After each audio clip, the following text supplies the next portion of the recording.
Mr. Chairman, dear colleague, it's my pleasure to explain why I think that all definition bifurcation should not be treated with decay crush.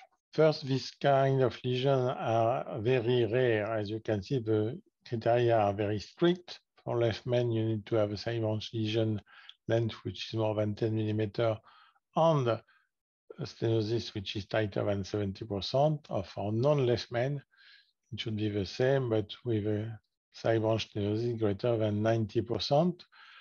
And on top of this criteria, you need to have at least two of these minor criteria. It's so rare that it took 3 years to 50 high volume center to enroll 653 patients, a mean enrollment rate of 1.5 patients per center per year. And they use for this trial 7 different types of DES. So clearly the primary endpoint, which was TLF at 1 year, considering that angiographic follow-up is theoretically 1 month later, you can see that this benefit is mainly occurring early regarding target vessel macular infarction, and we'll try to understand why. The technique was really perfect in the two-stent group, but really focused on side branch patency, meaning that 88% of patients receive a side branch stent first, with 77% of decay crush. There was 8% of crossover to one stent technique in this group. Crossover rate was much higher in the provisional group at different steps of the intervention. You can see that side branch dilatation and kissing balloon was performed in only 56% of the patient. And we have also some patients receiving a stent before the main branch stenting or after the main branch stenting. But in total, we have 8% of side branch transient occlusion, 1% of permanent occlusion, 22% of crossover to two-stent technique, and at least 27% of side branch did not receive any intervention. The second part of the benefit is occurring late, as you can see regarding this bump of TLR in the provisional group at 12 months. Theoretically, the angiographic follow-up should take place after clinical follow-up. But in fact, in 29% of cases, it occurs before 1 year. And you can see also that the delay for angiographic follow-up has a relatively large standard deviation, meaning that some patients have been angiographically controlled before the 12-month clinical follow-up. You can see that the result in terms of MLD post-PCI was, of course, lower than the patient receiving stent. And we have weight loss with 0.032, which is relatively standard weight loss for balloon angioplasty. Stenosis adverse term was 26% at angiographic follow-up at 1 year.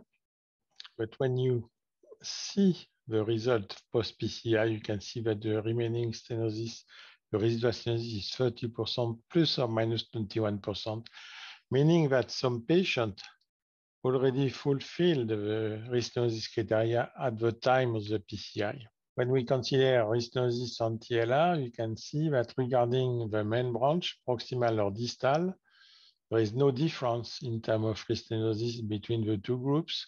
The difference is only related to side branch restenosis, which is 9 versus 26%, inducing higher TLR, as you can see. So clearly, in case of definition criteria, optimal two-stent technique is superior to suboptimal provisional strategy to maintain side branch patency. Is decay crush better than other two-stent technique? Difficult to say. There are few head-to-head comparisons of two-stent technique using modern DES. There is decay crush free versus culotte. And there is also with culotte versus TAP in BBK2.